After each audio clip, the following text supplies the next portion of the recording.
പ്രിയപ്പെട്ട സ്നേഹിതരെ, സഹോദരങ്ങളെ, നിങ്ങൾക്ക് എല്ലാവർക്കും ഒരിക്കൽ കൂടെ ഈ വേദപഠന പരമ്പരയിലേക്ക് സ്വാഗതം ആശംസിക്കുന്നു. ഒരു നല്ല ദിവസം നിങ്ങൾക്ക് ആശംസിക്കുന്നു. വാഴ്ത്തപ്പെട്ട യഹോവയുടെ നാമം അത് വീണ്ടും കൂടുതൽ വാഴ്ത്തപ്പെടുമാറാകട്ടെ എന്ന് പ്രാർത്ഥിക്കുകയാണ്. ആ ദൈവനാമത്തിൽ നിങ്ങളേവരെയും ഒരിക്കൽ കൂടെ ഞാൻ സ്വാഗതം ചെയ്യുന്നു. പ്രിയമുള്ളവരെ, നമ്മൾ സംസാരിച്ചു വരുന്നത് ഇസ്രയേലിൻ്റെ അനുഭവങ്ങളാണ്.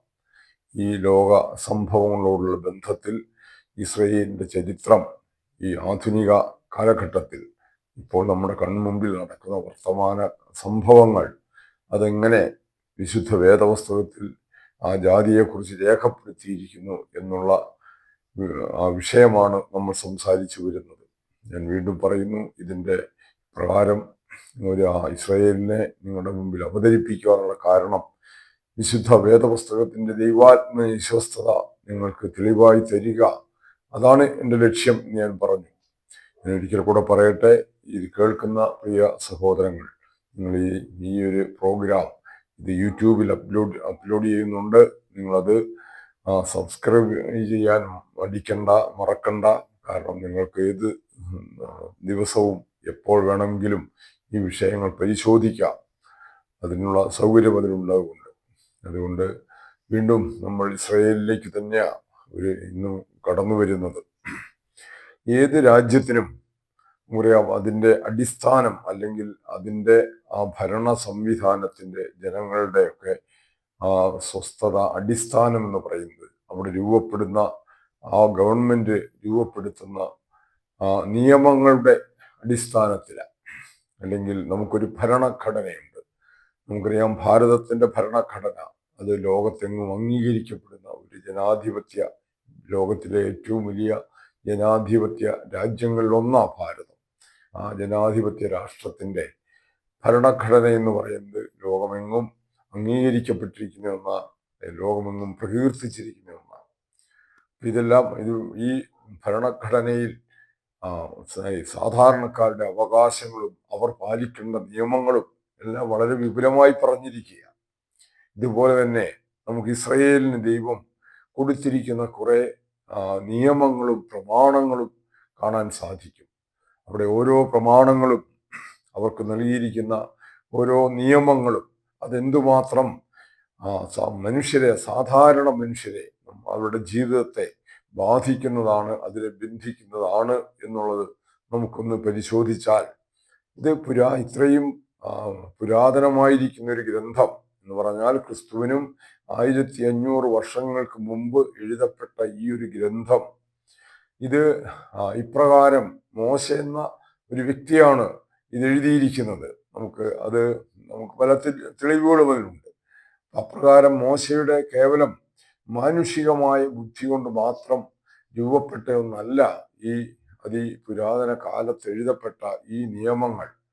അത് പലതും ഇന്ന് നാം ശ്രദ്ധിച്ചാൽ എത്രയോ നമുക്ക് നമ്മുടെ വർത്തമാനകാല ജീവിതത്തിൽ ആ നിയമങ്ങൾക്ക് വിരുദ്ധമായി ഇന്ന് ജനങ്ങൾ പെരുമാറുന്നത് കൊണ്ട്, അതിന് വിരുദ്ധമായി ജനങ്ങൾ ജീവിതത്തിൽ അതിനെ നടക്കുന്നത് കൊണ്ട് ഉണ്ടാകുന്ന ദോഷങ്ങൾ എത്ര വലുതാണ് എന്ന് നമുക്ക് കാണാൻ സാധിക്കും. അതുകൊണ്ട് ഞാൻ ആദ്യമായി അങ്ങനെയുള്ള ആ നിയമങ്ങളിലേക്കാണെന്ന് കടന്നു പോവുകയാണ്.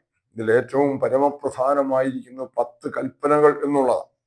അത് പുറപ്പാട് പുസ്തകം 20-ാം അധ്യായത്തിൽ നമുക്ക് കാണാം. ഈ 10 കൽപ്പനകൾ അത് 2 കൽപ്പനകളിലായി ദൈവം എഴുതി കൊടുക്കുകയാണ്.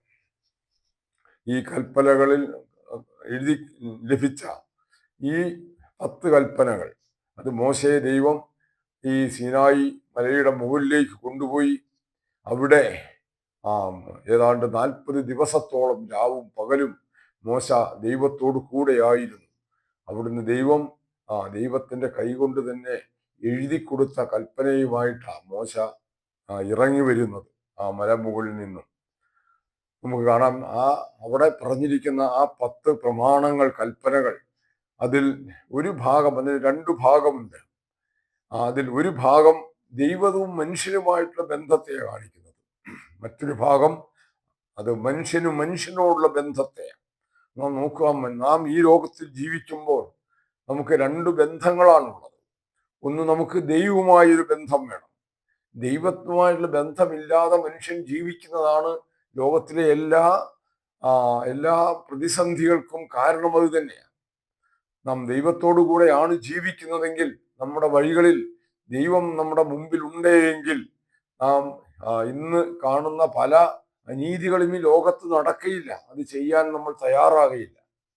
അതുകൊണ്ട് ഈ ലഭിച്ച 10 കൽപ്പനകൾ, അതിൽ ഒരു ഭാഗം, ആദ്യ ഭാഗം മനുഷ്യന് ദൈവത്തോട്, ഇസ്രായേൽ ജനം ദൈവത്തോട് എങ്ങനെ ബന്ധപ്പെടണം, അല്ലെങ്കിൽ ദൈവവും അവരുമായിട്ടുള്ള ബന്ധം എന്താണ് എന്നുള്ളതാണ് കാണിക്കുന്നത്.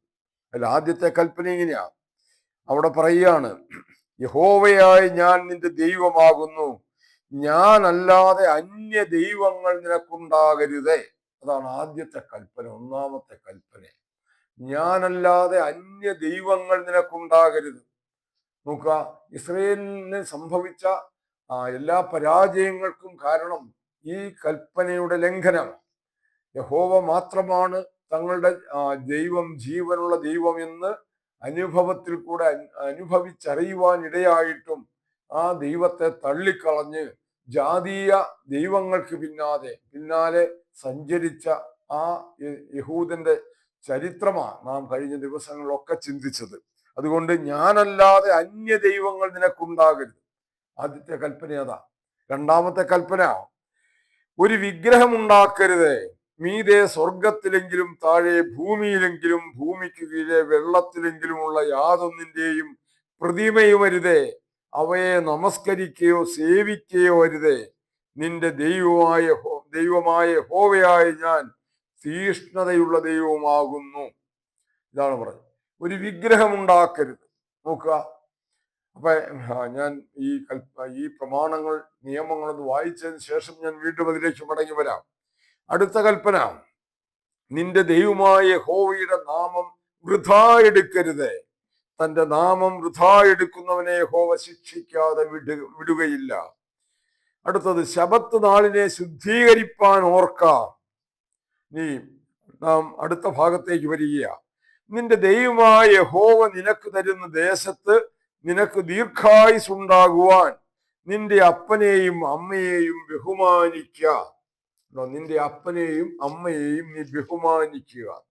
അടുത്തത്, കൊല ചെയ്യരുത്, വ്യഭിചാരം ചെയ്യരുത്, മോഷ്ടിക്കരുത്, കൂട്ടുകാരന് നേരെ കള്ളസാക്ഷ്യം പറയരുത്, കൂട്ടുകാരന്റെ ഭവനത്തെ മോഹിക്കരുത്. ഇതാണ് 10 കൽപ്പനകൾ. നോക്കുക, നമ്മുടെ ജീവിതത്തിൽ, ദൈനംദിന ജീവിതത്തിൽ അത് ക്ഷേമകരമായി, സന്തോഷകരമായി, സമാധാനപൂർണമായി മുമ്പോട്ട് പോകണമെങ്കിൽ ഈ കാര്യങ്ങൾ നാം അനുഷ്ഠിച്ചാൽ മാത്രം മതി. എന്താ ഒന്ന് പറഞ്ഞു, ഞാനല്ലാതെ അന്യ ദൈവങ്ങൾ ഉണ്ടാകരുത്, ഒരു വിഗ്രഹം ഉണ്ടാക്കരുത്. ഇന്നത്തെ നമ്മുടെ അനുഭവം നോക്കുക, ഇന്നത്തെ നമ്മുടെ മതങ്ങളുടെയൊക്കെ ചരിത്രം, അല്ലെങ്കിൽ അവരുടെ ഓരോ പ്രവർത്തികൾ, ആചാരങ്ങൾ നാം നോക്കുക. ഈ വിഗ്രഹങ്ങൾ നമുക്ക് ലജ്ജ തോന്നുന്ന രീതിയിൽ ആരാധനാലയങ്ങൾ വിഗ്രഹങ്ങൾ കൊണ്ട് നിറഞ്ഞിരിക്കുക. ഓരോ പെരുന്നാളുകളും അടുക്കുമ്പോൾ വിഗ്രഹങ്ങളുടെ കൂമ്പാരങ്ങളാണ് ഈ പള്ളി അല്ലെ ആരാധനാലയങ്ങളുടെ മുറ്റത്ത് അണിനിരക്കുന്നത്. വിഗ്രഹങ്ങളുടെ കൂമ്പാരങ്ങളാണ്. അത് വിറ്റ് ഓരോ പുണ്യവാളന്മാരുടെയും അതുപോലെയുള്ള വിശുദ്ധന്മാരുടെയും നാമത്തിലുള്ള വിഗ്രഹങ്ങൾ വിറ്റ് അവർ പണം സമ്പാദിക്കുവാൻ വേണ്ടി അതിനെ ഉപയോഗിക്കുന്ന ഒരു അനുഭവമാണ് നമുക്ക് കാണാൻ സാധിക്കുന്നത്. നാം ലേവ്യ പുസ്തകം 26-ാം അധ്യായം അതിന്റെ 1-ാം വാക്യം ഈ വസ്തുത നമ്മളോട് കുറച്ചുകൂടെ ഉറപ്പിച്ച് പറയുക. ലേവ്യ പുസ്തകം 26-ാം അധ്യായം അതിന്റെ 1-ാം വാക്യത്തിൽ നാം കാണുന്നത് ഇങ്ങനെയാണ്: വിഗ്രഹങ്ങളെ ഉണ്ടാക്കരുത്, ബിംബമോ സ്തംഭമോ നാട്ടരുത്, രൂപം കൊത്തിയ യാതൊരു കല്ലും നമസ്കരിപ്പാൻ നിങ്ങളുടെ ദേശത്ത് നാട്ടുകയും അരുതേ. നോക്കുക, ഇന്നത്തെ ക്രിസ്ത്യാനികൾ എന്ന് പറയുന്നവർ, എത്ര മതവിഭാഗങ്ങൾ, ഇന്നത്തെ പൗരോഹിത്യ സഭകളിൽ എത്ര സഭകൾ ഈ ഒരു പ്രമാണം പാലിക്കാൻ തയ്യാറായിട്ടുണ്ട്? നമ്മളൊന്ന് ചിന്തിച്ചു നോക്കുക. വിഗ്രഹങ്ങളെ ഉണ്ടാക്കരുത്, ബിംബമോ സ്തംഭമോ നാട്ടരുത്, രൂപം കൊത്തിയ യാതൊരു കല്ലും നമസ്കരിപ്പാൻ നിങ്ങളുടെ ദേശത്ത് നാട്ടുകയും അരുതേ. ഞാൻ നിങ്ങളുടെ ദൈവമായ യഹോവയാകുന്നു. നിങ്ങൾ നിങ്ങൾ എൻ്റെ ശബത്തുകൾ ആചരിക്കുകയും എൻ്റെ വിശുദ്ധ മന്ദിരം ബഹുമാനിക്കുകയും വേണം. വീണ്ടും നാം ആവർത്തന പുസ്തകം 27-ാം അധ്യായത്തിന്റെ 15-ാം വാക്യത്തിലേക്ക് ഒന്ന് ചെല്ലുമ്പോൾ നമുക്കിതിന്റെ മറ്റൊരു മുഖം കാണാൻ സാധിക്കും. ആവർത്തന പുസ്തകം 27-ാം അധ്യായം 15-ാം വാക്യം: ശില്പിയുടെ കൈപ്പണിയായി യഹോവയ്ക്ക് അറപ്പായ വല്ല വിഗ്രഹത്തെയും കൊത്തിയോ വാർത്തോ ഉണ്ടാക്കി രഹസ്യത്തിൽ പ്രതിഷ്ഠിക്കുന്നവൻ ശപിക്കപ്പെട്ടവൻ. നോക്കുക, അപ്പൊ അങ്ങനെ ഇന്ന് ഈ എപ്രകാരം യഹൂദ ജാതി ഇതിന്റെ പേരിൽ ശപിക്കപ്പെട്ടവരായി തീർന്നു, ദൈവത്തിന്റെ ശിക്ഷയ്ക്ക് അവർ പാത്രീഭൂതരായി. അതുപോലെ ഇന്നത്തെ നാമധേയ ക്രൈസ്തവ മണ്ഡലവും ഇങ്ങനെ ശാപഗ്രസ്തമായിരിക്കുന്ന പ്രവർത്തികളിൽ കൂടെയാണ് മുമ്പോട്ട് പോകുന്നത്. ആ പ്രസ്ഥാനത്തിന്റെ അല്ലെങ്കിൽ ക്രൈസ്തവ സഭകളുടെ ഒക്കെ ഒരു ദുർവിധിയുടെ കാലത്താണ് നാം ജീവിക്കുന്നത്. നമ്മുടെ കൺമുമ്പിൽ ഓരോ ദിവസവും അത് തന്നെയാണ് വെളിപ്പെട്ടു വരുന്നത്. പൂട്ടിക്കിടക്കുന്ന പള്ളികളും അതുപോലെ തന്നെ പുരോഹിതന്മാരെ ബഹുമാനിക്കാത്ത ആത്മായരും അങ്ങനെ അവരെ ശണ്ഠയിടുന്ന ഒരു വർഗം. അതിനെക്കുറിച്ചൊക്കെ ഒത്തിരി പറയാനുണ്ട്, ഞാൻ അതിലേക്ക് കടക്കുന്നില്ല. അപ്പോൾ രണ്ടാമത്തെ കൽപ്പന എന്തായിരുന്നു? വിഗ്രഹങ്ങൾ ഉണ്ടാക്കരുത്. ഇത് ലംഘിച്ചു. എന്തുകൊണ്ട്? ഞാൻ തീഷ്ണതയുള്ള ദൈവമാണെന്നാണ്. I am a god of jealousy. ദൈവത്തിന് നമ്മളോട് ഒത്തിരി അസൂയയുണ്ട്, തീഷ്ണത. ആ തീഷ്ണത എന്നുള്ളത് ഒരു പ്രത്യേക അർത്ഥത്തിൽ ആ വാക്ക് പ്രയോഗിക്കുന്നു. ഒരു ഭർത്താവിന് ഭാര്യയോടുള്ള ആ ബന്ധത്തിൽ ആ ഭാര്യ മറ്റൊരു പുരുഷനെ സ്നേഹിക്കുകയോ മറ്റൊരു പുരുഷന് വിധേയപ്പെടുകയോ ചെയ്യുന്ന ഒരു അനുഭവം ഒരു ഭർത്താവിനുണ്ടായാൽ ആ ഭർത്താവിന് അതൊരിക്കലും സഹിക്കാൻ സാധിക്കില്ല. അവൻ തീഷ്ണതയുള്ളവനാ, അവൻ ജലസിയാ, അവൻ അസൂയുണ്ട്. കാരണം ഈ ഭാര്യയുടെ സ്നേഹം മുഴുവൻ തന്നിലേക്ക് ആയിരിക്കണമെന്ന് പ്രതീക്ഷിക്കുന്നവനും കരുതുന്നവനുമാ ആ ഭർത്താവ്. അതുപോലെ ദൈവവും തൻ്റെ ജനങ്ങളുടെ സ്നേഹം അത് മറ്റൊന്നിനും വിട്ടുകൊടുക്കാൻ ദൈവം തയ്യാറല്ല. അവരുടെ സ്നേഹം പൂർണ്ണമായും ദൈവത്തിന് ലഭിക്കണം. ഇതാണ് ദൈവത്തിന്റെ ആഗ്രഹം. എന്നിട്ട് വീണ്ടും നിന്റെ ദൈവമായ യഹോവയുടെ നാമം വൃഥാ എടുക്കരുതേ. വെറും ഇന്ന് ദൈവത്തിന്റെ നാമം എപ്പോഴും വൃഥാ എടുക്കുന്നതിൽ ആർക്കാ മടിയുള്ളത്? ഏത് സമയവും ദൈവത്തിന്റെ നാമം പറഞ്ഞ് ഹല്ലേലൂയയും സ്തോത്രവും പറഞ്ഞ് ആ നാമത്തെ നിരന്തരം ഈ വാക്കുകൾ ഇങ്ങനെ ഉച്ചരിച്ചു കഴിഞ്ഞാൽ അത് വലിയ പുണ്യമാണെന്ന് കരുതുന്നവരാണ്. എന്നാൽ അങ്ങനെ എടുക്കരുത്, വൃഥാ എടുക്കരുത് എന്ന് പറയുന്ന ദൈവത്തിന്റെ വചനം. ശബത്ത് നാളിനെ ശുദ്ധീകരിപ്പീൻ. ഇത് ഇസ്രായേലിന് കൊടുത്ത ഒരു പ്രമാണമാണ്. അത് അവരുടെ ആ കാലഘട്ടത്തിൽ അത് ചില സാഹചര്യങ്ങൾക്ക് ആവശ്യമായിരുന്നു. ഇനി നാം മനുഷ്യനോടുള്ള ബന്ധത്തിലേക്ക് വരികയാണ്. എന്താ പറയുന്നത്? നിന്റെ ദൈവമായ യഹോവ നിനക്ക് തരുന്ന ദേശത്ത് നിനക്ക് ദീർഘായുസ് ഉണ്ടാകുവാൻ നിന്റെ അപ്പനെയും അമ്മയെയും ബഹുമാനിക്കുക. പ്രിയമുള്ളവരെ, ഇന്ന് വളരെ ദുഃഖത്തോടുകൂടെ നമുക്ക് പറയേണ്ടി വരും, ഈ ഒരു സാഹചര്യം നമ്മുടെ സമൂഹത്തിൽ നിന്ന്, നമ്മുടെ യുവാക്കളിൽ നിന്നൊക്കെ അകന്നു പോയിരിക്കുന്നു. യുവാക്കളിൽ നിന്ന് മാത്രമല്ല, പ്രായമുള്ളവരിൽ നിന്നും അപ്പനെയും അമ്മയെയും ബഹുമാനിക്കുവാനുള്ള ആ ഒരു മനസ്സ് ഇല്ലാതെ പോയിരിക്കുന്നു. അങ്ങനെ സാഹചര്യത്തിലാണ് നമുക്കറിയാം നമ്മുടെ ചുറ്റും ഓരോ ദിവസവും നടക്കുന്ന സംഭവങ്ങൾ നമ്മോട് പറയുന്നതാ. അടുത്തത്, നീ കൊല ചെയ്യരുതേ. നോക്കുക, കൊല ചെയ്യരുത്. ഇന്ന് കൊലപാതകങ്ങൾ നടക്കാത്ത ഒരു ദിവസത്തിൽ 100 കണക്കിന് കൊലപാതകങ്ങൾ നടക്കുന്ന ചിത്രമല്ലേ നമ്മൾ, അല്ലെങ്കിൽ ആ വാർത്തയല്ലേ നമ്മൾ കേൾക്കുന്നത്. ഇനി ഇതിന് ക്രിസ്തു കൊടുത്ത വലിയൊരു അർത്ഥമുണ്ട്. എന്താണ് കൊലപാതകം? നിന്റെ സഹോദരനെ നീ മൂഢാ എന്ന് വിളിച്ചാൽ നീ നീ അഗ്നി നരകത്തിന് യോഗ്യനാകുമെന്നാ പറഞ്ഞു. നീ സഹോദരനെ മൂഢാ എന്ന് വിളിച്ചാൽ നീ എന്താ? നീ കൊലക്കുറ്റത്തിന് നീ ശിക്ഷിക്കപ്പെടും.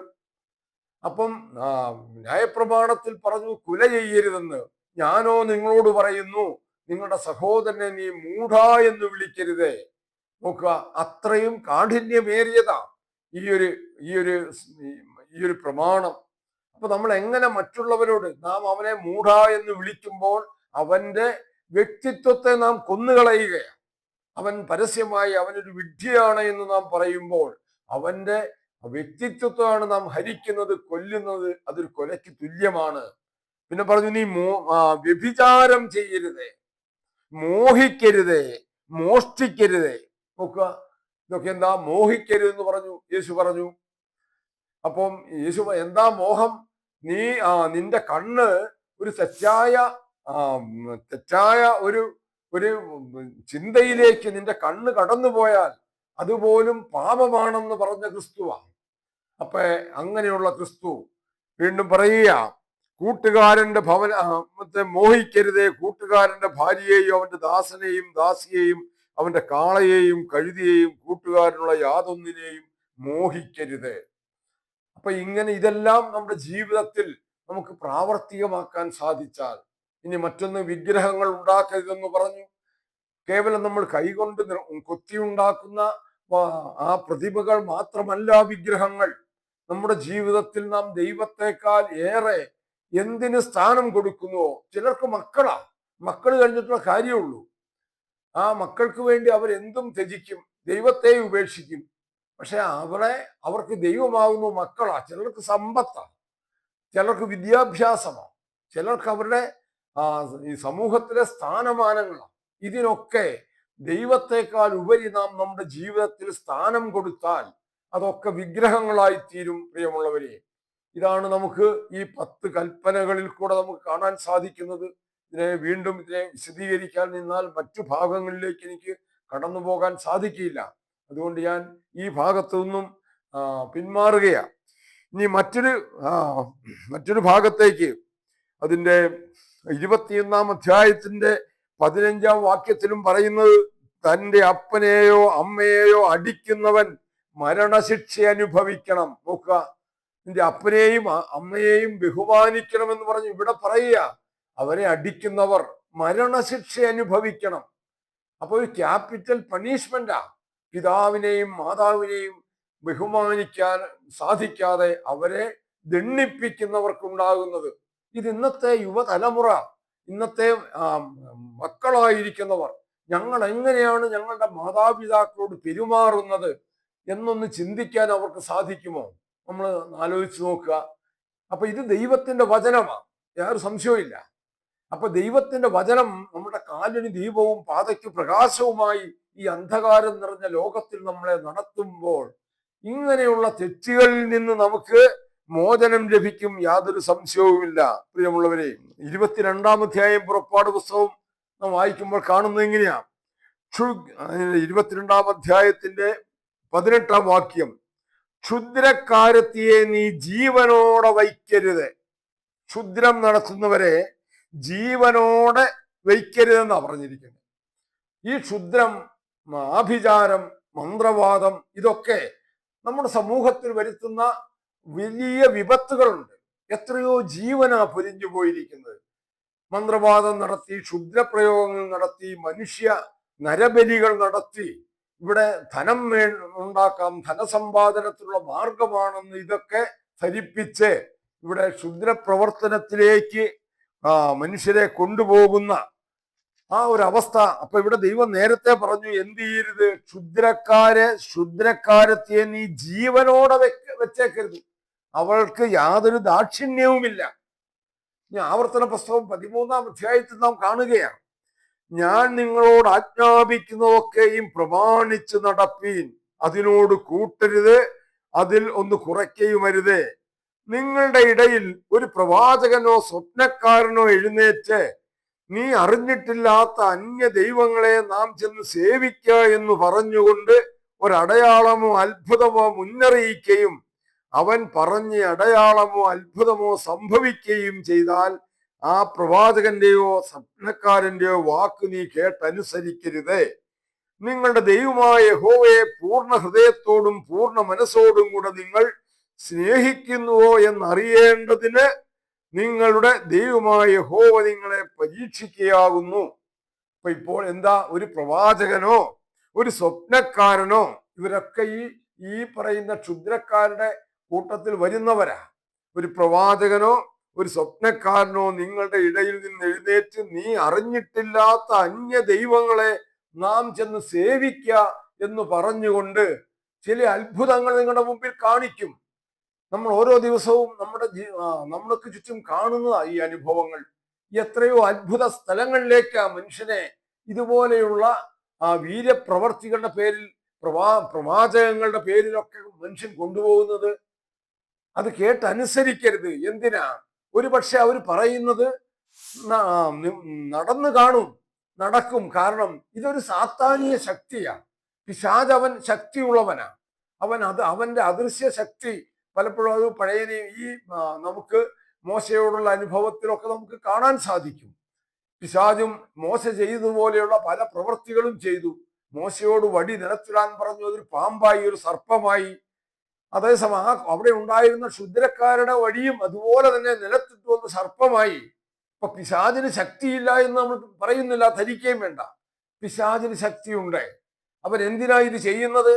ജീവനുള്ള ദൈവത്തിൽ നിന്നും നിന്നെ അകറ്റണം. പ്രിയമുള്ളവരെ, ഇപ്രകാരമുള്ള പ്രവാചകന്മാരുടെയും സ്വപ്നക്കാരുടെയും പിന്നാലെ അവർ ചെയ്യുന്നത് അതിൽ സത്യമുണ്ട് എന്ന് വിശ്വസിച്ച് നീ കടന്നു പോകുമ്പോൾ നീ അകന്നു പോകുന്നത് മറ്റാരിൽ നിന്നുമല്ല, ജീവനുള്ള നിന്റെ ദൈവത്തിങ്കൽ നിന്നുമാണ് നീ അകന്നു പോകുന്നത്. അത് നാം മനസ്സിലാക്കണം പ്രിയമുള്ളവരെ.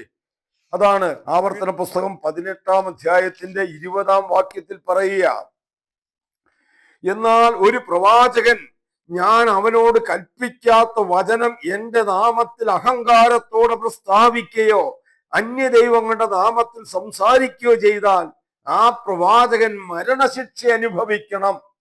ഈ ഭാഗം ഈ കാലത്ത് നമ്മുടെ പല പ്രവാചകന്മാരും മനഃപൂർവ്വം കാണാതെ പോവുകയാണ്. ഇന്നത്തെ പല പ്രവാചകന്മാരും നമുക്ക് കാണാം, അവരെന്താ ചെയ്യുന്നേ? ഞാൻ അവനോട് കൽപ്പിക്കാത്ത വചനം എന്റെ നാമത്തിൽ അഹങ്കാരത്തോടെ പ്രസ്താവിച്ചാൽ. ഇന്ന് നാം അനേകം വ്യക്തികളെയും ഈ പ്രവാചകന്മാരെയും കാണുന്നത് അവർ അഹങ്കാരത്തോടെ സംസാരിക്കുന്ന. പലരും പറയുന്നത് കേട്ടിട്ടുണ്ടോ? ഇന്ന് ഞാൻ കർത്താവിന്റെ നാമത്തിൽ ഇന്ന് ഞാൻ നിന്നെ ശാസിക്കുന്നു, നിന്റെ എല്ലാ ബന്ധനങ്ങളും ഇന്ന് അഴിഞ്ഞു പോകണം. എന്റെ ഫോണിൽ കർത്താവിന്റെ മെസ്സേജ് വന്നിരിക്കുന്നു. എത്ര അധികാരത്തോടെ കർത്താവ് ആക്കി വെച്ച റെപ്രസെന്റേറ്റീവുകളല്ലേ ഇവര്. കർത്താവിന്റെ ബിസിനസ് നടത്താൻ ഈ ലോകത്തിൽ കർത്താവ് കുറെ റെപ്രസെന്റേറ്റീവുകളെ, പ്രതിനിധികളെ ആക്കിയിരിക്കുക. ഇതിന്റെ പേരിൽ സാധാരണക്കാരനെ എന്ത് ചെയ്യുന്നു? ചൂഷണം ചെയ്യുന്നു. പ്രിയമുള്ളവരെ, നിങ്ങൾ സത്യവചനത്തിലേക്ക് കടന്നു വരുമ്പോൾ ഈ ചൂഷണത്തിൽ നിന്ന് ഇന്ന് ലോകത്ത് നമ്മുടെ ചുറ്റും എത്രയോ ചൂഷണങ്ങളാണ് നടക്കുന്നത്. ഇപ്പൊ ഈ പറഞ്ഞ ഈ മീഡിയാസ് വഴി ഇവിടെ ലോൺ തരപ്പെടുത്തി തരാം, അല്ലെങ്കിൽ വിദേശത്ത് ജോലി തരപ്പെടുത്തി തരാം, ഇങ്ങനെയെല്ലാം പറഞ്ഞ് എത്രയോ തട്ടിപ്പുകൾ നടക്കുന്നു, പ്രലോഭനങ്ങൾ നടക്കുന്നു. നമ്മുടെ കീശയിലുള്ളത് അവരുടെ മേശയിലാകണം, അതാണ് അവരുടെ ആഗ്രഹം. അതിനുവേണ്ടി ദൈവത്തിന്റെ നാമത്തെ വിനിയോഗിക്കുന്നവരാ ഇവരൊക്കെ. നമ്മളത് മനസ്സിലാക്കുക. വീണ്ടും 18-ാം ഈ അതേ അധ്യായത്തിന്റെ തന്നെ 9-ാം വാക്യം നോക്കുക. നിന്റെ ദൈവമായ യഹോവ നിനക്ക് തരുന്ന ദേശത്തെത്തിയ ശേഷം അവിടുത്തെ ജാതികളുടെ മ്ലേച്ഛതകൾ നീ പഠിക്കരുതേ. ഇതാ ഇസ്രായേലിനോട് പറയുന്നത്. തന്റെ മകനെയോ മകളെയോ അഗ്നിപ്രവേശം ചെയ്യിക്കുന്നവൻ, പ്രശ്നക്കാരൻ, മുഹൂർത്തക്കാരൻ, ആഭിചാരകൻ, ക്ഷുദ്രക്കാരൻ, മന്ത്രവാദി, വെളിച്ചപ്പാടൻ, ലക്ഷണം പറയുന്നവൻ, അഞ്ജനക്കാരൻ എന്നിങ്ങനെയുള്ളവരെ നിങ്ങളുടെ ഇടയിൽ കാണരുത്. ഈ കാര്യങ്ങൾ ചെയ്യുന്നവനെല്ലാം യഹോവയ്ക്ക് വെറുപ്പാകുന്നു. നോക്കുക പ്രിയമുള്ളവരെ, ഏതെല്ലാം ഗണങ്ങളാണ് ഇത് ആ കാലത്ത് ഈ ജാതികളുമായിട്ടുള്ള ബന്ധത്തിൽ ഇസ്രായേലിലേക്ക് കടന്നു വരാൻ സാധ്യതയുള്ള സാഹചര്യങ്ങൾ മുന്നിൽ കണ്ടുകൊണ്ട് ദൈവം മോശയിൽ കൂടെ ആ ജനത്തോട് പറയുക, കൽപ്പിക്കുക. എന്തൊക്കെ? ജാതികളുടെ മ്ലേച്ഛതകൾ നിങ്ങൾ പഠിക്കരുത്. ഇത് ജാതികളുടെ മ്ലേച്ഛതകൾ. അവർ ക്രിസ്ത്യാനിക്ക് അനുകരിക്കാൻ പോരുന്ന ഒന്നല്ല. ക്രിസ്ത്യാനിയുടെ ആധാര ഗ്രന്ഥം എന്ന് പറയുന്ന വിശുദ്ധ വേദപുസ്തകമാണ്. സഭകളൊക്കെ പിന്നെ ഉണ്ടായതാ. സഭകൾ പല ആചാരങ്ങളും ഇവിടെ ഉണ്ടാക്കും. പക്ഷെ ആ സഭകളൊന്നും ഉണ്ടാക്കുന്ന ആചാരങ്ങളും വേദപുസ്തകത്തിന്റെ അടിസ്ഥാനത്തിലുള്ളതല്ല എന്ന് നമ്മൾ മനസ്സിലാക്കണം. ഇതുണ്ടാക്കുന്ന സഭയുടെ ആചാര്യന്മാർ പറയുന്നത്, സഭ പറയുന്നതാണ് കേൾക്കുന്നത്. വേദപുസ്തകം പോലും ഞങ്ങളാ ഉണ്ടാക്കിയതെന്നാണ്. അത് പാവം ചരിത്രമറിയാത്തവരോട്, വേദപുസ്തകത്തിന്റെ സ്വഭാവം എന്താണെന്ന് അറിയാത്ത പാവം ആത്മാവിനോടൊന്ന് പറയാം.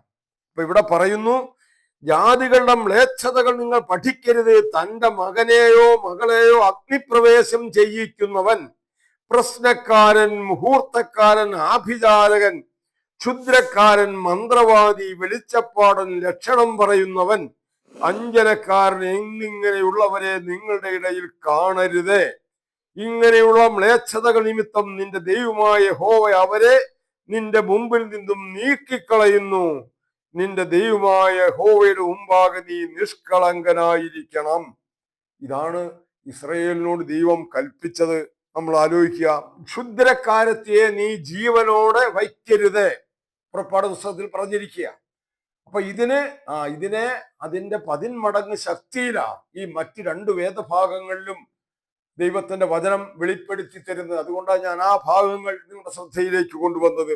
വീണ്ടും പറയുക, നോക്കുക, യഹോവയ്ക്ക് മാത്രമല്ലാതെ വേറെ ദൈവങ്ങൾക്ക് യാഗം കഴിക്കുന്നവനെ നിർമൂലമാക്കണം.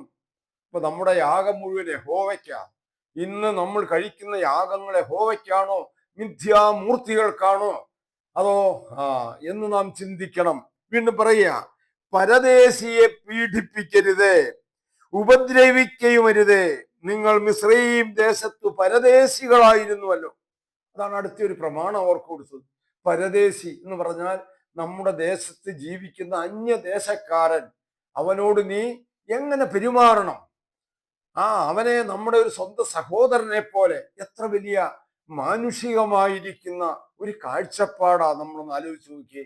നമ്മൾ ഒരു ദേശത്ത്, ഒരു അന്യദേശത്ത് ചെല്ലുമ്പോൾ, ഒരു വിദേശത്ത് ചെല്ലുമ്പോൾ, മറ്റാരും സഹായമില്ലാതെ ഏകരായി കഴിയുമ്പോൾ ആ അവസ്ഥ നമുക്ക് എത്തും. അത് തന്നെ അവരോട് പറയും, നിങ്ങൾ മിസ്രയീമിൽ പരദേശികളായിരുന്നു, അവിടെ നിങ്ങളെ അവർ പീഡിപ്പിച്ചതെല്ലാം നിങ്ങൾ ഓർക്കണം, അതൊന്നും നിങ്ങൾ മറന്നുകളയരുത്. അതുകൊണ്ട് എന്താ, അനുഭവജ്ഞാനത്തിൽ കൂടെ നാം നന്മയെ സ്വീകരിക്കാൻ നമുക്ക് സാധിക്കണം. അതാണ് രക്ഷയുടെ, ദൈവം രക്ഷയ്ക്കൊരുക്കുന്ന വലിയൊരു മാർഗം. അതാ അനുഭവജ്ഞാനത്തിൽ കൂടെ തിന്മയെ മനസ്സിലാക്കാൻ, അനുഭവിക്കാൻ നമുക്ക് സാധിക്കണം. ഒരു കാലത്ത് അടിമ ജീവിതത്തിലായിരുന്നവർ, പരദേശിയായി കഴിഞ്ഞിരുന്നവർ, അവർക്ക് ആ ദേശത്തുണ്ടായ അനുഭവങ്ങൾ എന്താണെന്ന് മനസ്സിലാക്കി ഇനി അവർ സ്വതന്ത്ര രാജ്യത്ത് ജീവിക്കുമ്പോൾ അവരുടെ ഇടയിൽ വരുന്ന പരദേശികളോട് അവരെങ്ങനെ പെരുമാറണം എന്നുള്ളതിനുള്ള വലിയ ഒരു മാർഗനിർദ്ദേശമാണ് ദൈവം അവിടെ കൊടുക്കുന്നത്. അധ്യായത്തിലേക്ക് നമ്മൾ വരുമ്പോൾ, വ്യാജ വർത്തമാനം പരത്തരുത്, കള്ളസാക്ഷിയായിരിക്കാൻ ദുഷ്ടനോടുകൂടെ ചേരരുത്. നോക്കുക, ഇവിടെ വ്യാജ വർത്തമാനം പരത്തരുത്. നമ്മുടെ ഇവിടെ അങ്ങനെയല്ലോ. ഇവിടെ വ്യാജ വർത്തമാനം പരത്താനാണ് ഏറ്റവും വലിയ താല്പര്യം. നമുക്കൊരു ചൊല്ലുണ്ട് ഇങ്ങനെ, ഒരുത്തൻ അറിഞ്ഞു, ഒരുത്തി അറിഞ്ഞു, അത് പരത്തി അറിഞ്ഞു, പരക്കെ അറിഞ്ഞു എന്ന. ഒരുത്തൻ അറിഞ്ഞു, ഉടമസ്ഥൻ അറിഞ്ഞു, അവൻ വൈകിട്ട് ഭാര്യയോട് പറഞ്ഞു. അതപ്പോ ഒരുത്തി അറിഞ്ഞു, അവളെന്തി പറഞ്ഞു, വീട്ടിൽ തുണി അലക്കാൻ വരുന്ന ആ സ്ത്രീ, അവരാണ് പരത്തി എന്നു അവരോട് പറഞ്ഞു. അവർ ആ ദേശത്ത് പല ഭവനങ്ങളിലും പോകുന്നവരാ. അവിടെ ചെന്നോടത്ത് എല്ലാവരും പറഞ്ഞു. അപ്പൊ പരത്തി അറിഞ്ഞു, അത് പരക്കെ അറിഞ്ഞു. ഇതാണ് അനുഭവം. ഇപ്പൊ ദൈവത്തിന്റെ വചനം പറയാ, നിങ്ങൾ അങ്ങനെ വ്യാജ വർത്തമാനം പറയരുത്, കള്ള സാക്ഷിയായിരിക്കാൻ ദുഷ്ടനോടുകൂടെ ചേരരുത്. ഇതാ പറയുന്നത്. അപ്പൊ നാം ഒരു കാരണവശാലും കള്ളസാക്ഷ്യം പറയാൻ നിൽക്കരുത്. ഇന്നത്തെ അനുഭവങ്ങൾ എന്താ പ്രിയമുള്ളവരെ? അപ്പൊ അതുകൊണ്ട് ഞാൻ നാളെ ഇതിന്റെ ബാക്കി ഭാഗം നിങ്ങളുമായി ചേർന്ന് ചിന്തിക്കും. നിങ്ങൾ എന്നോടുകൂടെ ഉണ്ടായിരിക്കുക. നിങ്ങളുടെ ആ ഹൃദയം ദൈവ വചനത്തിന്റെ സാക്ഷ്യം കൊണ്ട് നിറയട്ടെ എന്ന് പ്രാർത്ഥിച്ചുകൊണ്ട്, നിങ്ങളുടെ ഏവർക്കും വേണ്ടി പ്രാർത്ഥനയിൽ ഓർത്തുകൊണ്ട് എൻ്റെ എളിയ വാക്കുകൾ ഞാനിന്ന് ഇവിടെ ഉപസംഹരിക്കുന്നു.